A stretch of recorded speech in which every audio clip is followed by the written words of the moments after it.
अपनी स्टडी और अपनी स्टडी की आज की इस वीडियो में बताने वाले क्लास 12th के लिए अर्थशास्त्र के मोस्ट इंपॉर्टेंट क्वेश्चन त्रैमासिक परीक्षा 2021 के लिए।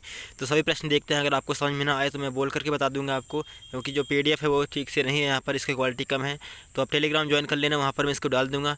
जो मेरा टारगेट है वो कंप्लीट हो जाएगा उसके बाद, क्योंकि इस वीडियो पर 500 टारगेट रखते हैं, 500 लाइक एम रखते हैं। अगर कंप्लीट हो जाता है तो इसकी PDF है वो डिस्क्रिप्शन में या फिर जो टेलीग्राम है पर उसमें डाल देंगे, लिंक डिस्क्रिप्शन में अवेलेबल हो जाएगा इसका। तो चलिए सभी क्वेश्चन इसके हैं, सभी प्रश्न देखते हैं। तो पहला बहुविकल्पीय प्रश्न है, तो सभी को एक एक से देखेंगे। सारे क्वेश्चन मैं यहाँ पर बताने वाला हूँ। लास्ट तक जितने क्वेश्चन है सभी आपके इंपॉर्टेंट है, सभी आपको पढ़ना है। तो पहला बहुविकल्पीय प्रश्न देखते हैं। तो पहला व्यष्टि अर्थशास्त्र में सम्मिलित होता है व्यक्तिगत इकाई, छोटे छोटे घर, व्यक्तिगत मूल्य निर्धारण, उपरोक्त सभी। दूसरा है समष्टि अर्थशास्त्र के अंतर्गत निम्न में से किसका अध्ययन किया जाता है? राष्ट्रीय पूर्ण रोजगार, कुल उत्पादन, उपरोक्त सभी। फिर है तीसरा है कि अर्थशास्त्र की विषय वस्तु का अध्ययन किन निम्न शाखाओं के अंतर्गत किया जाता है। फिर यहाँ पे नेक्स्ट क्वेश्चन है कि चौथा क्वेश्चन, अर्थव्यवस्था की केंद्रीय समस्या कौन सी है? फिर अथवा इसका पाँचवा क्वेश्चन है कि अर्थव्यवस्था को वर्गीकृत किया जा सकता है। फिर इसका नेक्स्ट क्वेश्चन छठवां, निम्न में से किस अर्थव्यवस्था में निजी क्षेत्र एवं सार्वजनिक क्षेत्र का अस्तित्व पाया जाता है? पूंजीवादी, समाजवादी, मिश्रित, उपरोक्त में से कोई नहीं। फिर नेक्स्ट इसका एक समाजवादी अर्थव्यवस्था का उद्देश्य होता है अधिकतम उत्पादन, आर्थिक स्वतंत्रता, मुनाफा कमाना, अधिकतम लोक कल्याण। अगला प्रश्न इसका यहाँ पे देख लेते हैं। आठवां प्रश्न, किस अर्थव्यवस्था में कीमत तंत्र और के आधार पर निर्णय लिया जाता है? आठवां प्रश्न हो गया। नौवां प्रश्न, उपभोक्ता व्यवहार का अध्ययन किया जाता है किसमें? व्यष्टि अर्थशास्त्र में, समष्टि अर्थशास्त्र में, आय सिद्धांत में, उपरोक्त सभी में। 10वां है, जब कुल उपयोगिता अधिकतम होती है तब सीमांत उपयोगिता खाली स्थान होती है। यहाँ पे धनात्मक, ऋणात्मक, शून्य, उपरोक्त सभी। फिर इसमें 11वां प्रश्न है, आपके ऑब्जेक्टिव काफ़ी सारे दिए गए हैं इकट्ठा, यहाँ पे जो सही विकल्प और खाली स्थान सभी इकट्ठा दे दी गई है, तो उसको देख लीजिएगा। आपके 32 के 32 क्वेश्चन इकट्ठा दिए गए हैं। उपयोगिता का संबंध होता है। 11वां प्रश्न है, लाभदायकता से, नैतिकता से या मानव आवश्यकताओं की पूर्ति से उपयुक्त सभी थे। 12वां प्रश्न, किसी वस्तु की मानवीय आवश्यकता की पूर्ति की क्षमता को कहते हैं?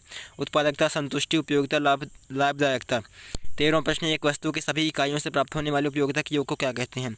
सीमांत उपयोगिता, कुल उपयोगिता, अधिकतम संतुष्टि, अतिरिक्त उपयोगिता। 14वां प्रश्न, ऐसी वस्तुएं जिनका एक दूसरे के बदले उपयोग किया जाता है कहलाती हैं? पूरक वस्तुएं, स्थापन्न वस्तुएं, आरामदायक वस्तुएं, उपरोक्त सभी। 15वां प्रश्न, कॉफ़ी के मूल्य में वृद्धि से चाय की मांग खाली स्थान होती है? बढ़ती है कि घटती है, स्थिर रहती है, उपरोक्त सभी। फिर 16वां, मांग में कमी के निम्नलिखित में से कौन से कारण हैं? आय में कमी, उपभोक्ता की रुचि में कमी, आवाबाद दोनों, उपरोक्त में से कोई नहीं। 17वां है, मांग की लोच है, तो मांग की लोच है गुणात्मक कथन, मात्रात्मक कथन, आय एवं बात दोनों, या फिर उपरोक्त में से कोई नहीं। अगर इसका सोल्यूशन भी आपको चाहिए तो जल्दी से जल्दी कमेंट कीजिए, सोल्यूशन भी आपको प्राप्त करवा दिया जाएगा। और नेक्स्ट चैनल का जो लिंक है वो डिस्क्रिप्शन में अवेलेबल है, सोल्यूशन वहाँ पर मिलेंगे। यहाँ पर सिर्फ क्वेश्चन पेपर अपलोड होंगे, तो उस चैनल को सब्सक्राइब करना बिल्कुल तो भूलना। इसका टेलीग्राम है, उसी का जो यूट्यूब चैनल है उसको आपको सब्सक्राइब कर लेना है। नेक्स्ट क्वेश्चन देखते हैं। मांग की लोच है, गुणात्मक कथन, मात्रात्मक कथन, ए एवं बी दोनों, और उपरोक्त में से कोई नहीं। 8वां, विभिन्न वस्तुओं के लिए मांग की लोच होती है? धनात्मक, ऋणात्मक, शून्य, उपरोक्त में से कोई नहीं। मांग की कीमत लोच कितने प्रकार की होती है? 3, 5, 6, 7। तो इसमें सबको बताना है। 20वां इसकी है, मांग की कीमत लोच से अभिप्राय है? कीमत में परिवर्तन के कारण मांग में परिवर्तन, मांग में परिवर्तन, कीमत में परिवर्तन, उपरोक्त सभी। 21वां प्रश्न, उत्पादन के साधन कौन से हैं? यहाँ पे है श्रम, पूंजी, उपरोक्त सभी। और इसका जो है पहला वाला वो समझ में नहीं आ रहा है, इसका सोल्यूशन अगर आपको चाहिए तो बता दीजिए और टेलीग्राम ज्वाइन कर लेना। फिर यहाँ पे 22वां कि वह कौन सा समय जिससे उत्पादन के साथ साधन परिवर्तित किए जा सकते हैं? अल्पकाल, दीर्घकाल, अति अल्पकाल, उपरोक्त सभी। 23वां, उत्पादन का सक्रिय साधन है? पूंजी, श्रम, पूंजी, उपरोक्त सभी। 24वां प्रश्न, निम्नलिखित में से कौन सा स्थिर लागत नहीं है? बीमे की प्रीमियम, ब्याज, कच्चे माल की लागत, फैक्ट्री का किराया। 25वां है, उपरोक्त उत्पादन बंद कर देने पर निम्नलिखित में से कौन सा प्रभाव पड़ता है? स्थिर लागत बढ़ जाती है, परिवर्तनशील लागतें कम हो जाती हैं, परिवर्तनशील लागतें शून्य हो जाती हैं, स्थिर लागतें शून्य हो जाती हैं। 26वां है, औसत लागत वक्र का आकार होता है? यू आकार जैसा, वी आकार जैसा, एस आकार जैसा, या फिर ए आकार जैसा। 27वां प्रश्न यहाँ पे, संतुलित कीमत के निर्धारक घटक कौन से हैं? वस्तु की मांग, वस्तु की पूर्ति, आय व बा दोनों, उपरोक्त में से कोई नहीं। 28वां, बाजार मूल्य पाया जाता है? अति अल्पकर बाजार में, दीर्घकालीन बाजार में, अति दीर्घकालीन बाजार में, या उपरोक्त में से उपरोक्त सभी।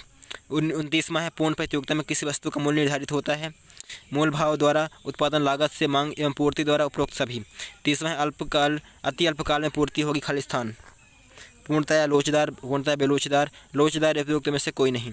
31वां प्रश्न है, सरकार द्वारा उच्चतम निर्धारित कीमत तय की जाती है आवश्यक वस्तुओं पर यह बाजार कीमत से कम वस्तुओं को सामान्य लोगों की पहुंच में लाने हेतु उपरोक्त सभी।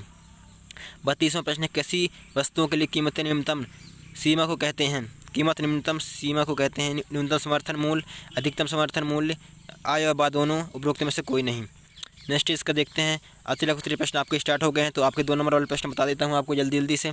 आपको पेपर समझ में ना आए इसलिए जो है इसको मैं आपको बोल कर बता रहा हूँ, तो सारे क्वेश्चन आपको ध्यान से सुनना है, क्योंकि मुझे पता है PDF की क्वालिटी बहुत कम है और वीडियो भी थोड़ी सी ज़्यादा क्वालिटी इसकी ज़्यादा अच्छी नहीं है। और अपनी जो सेटिंग है वीडियो की उसको बढ़ा लीजिएगा ताकि जो है ठीक से समझ में आ जाए आपको। अभी थोड़ा इसको जूम कर लेता हूँ। चलिए, तो यहाँ पे अधोलेख उत्तरीय प्रश्न है, कोई 10 प्रश्न हल करना है आपको। तो पहला प्रश्न, अर्थव्यवस्था किसे कहते हैं? दूसरा है सकारात्मक अर्थशास्त्र किसे कहते हैं? तीसरा, व्यष्टि अर्थशास्त्र का अर्थ लिखिए। चौथा, उपयोगिता किसे कहते हैं?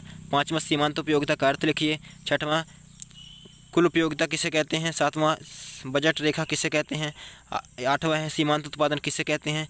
9वां यहाँ पे है स्थिर लागत किसे कहते हैं? 10वां, पूर्ण प्रतियोगिता का अर्थ लिखिए। 11वां है अवसर लागत किसे कहते हैं? 12वां, पूर्ति से क्या आशय है? 13वां, संतुलित कीमत किसे कहते हैं? 14वां, बाजार मूल्य से क्या आशय है? 15वां, न्यूनतम निर्धारित कीमत किसे कहते हैं? फिर है दीर्घ उत्तरीय प्रश्न। तो इनमें से जितने क्वेश्चन बताती हैं उनमें से 10 करना है आपको, 15 में से 10 करना है। इसका अथवा कुछ नहीं दिया गया है, सिर्फ 15 में से 10 से आपको करना है, 5 नहीं करना है। फिर आते हैं दीर्घ उत्तरीय प्रश्न आपके जो हैं उनको देखते हैं। तो सभी जो क्वेश्चन बताने वाला हमको सभी आपको तैयार कर लेना है। अगर अभी तक भी सब्सक्राइब नहीं किया हो तो रेड कलर का जो सब्सक्राइब बटन दिख रहा है उसको प्रेस कर लो। बार बार आपसे कह रहा हूँ ताकि इस तरह के जो वीडियोज़ हैं आपको मिलती रहे, सभी पेपर के इंपॉर्टेंट क्वेश्चन आपको उपलब्ध होते रहें। नेक्स्ट क्वेश्चन देखते हैं। यहाँ पे दीर्घ उत्तरीय प्रश्न का पहला है कि केंद्रीकृत योजनाबद्ध अर्थव्यवस्था की 3 विशेषताएँ लिखिए। कुल उपयोगिता को उदाहरण से समझाइए, उदाहरण द्वारा समझाइए। तीसरा, मांग का नियम लिखिए। चौथा, लागत वक्र यू आकार की क्यों होती है? 5वां, पूर्ण प्रतियोगिता की 3 विशेषताएं लिखिए। फिर अति दीर्घ उत्तरीय प्रश्न, तो और बड़े क्वेश्चन है, 5 नंबर वाले आपके शायद यहाँ पे हैं, 4 नंबर वाले ही हैं। जो दीर्घ उत्तरीय प्रश्न है कोई 3 हल करना है आपके, वो 4 नंबर वाले हैं। और कोई 4 प्रश्न हल करना है अति दीर्घ उत्तरीय प्रश्न, ये भी 4 नंबर के हैं।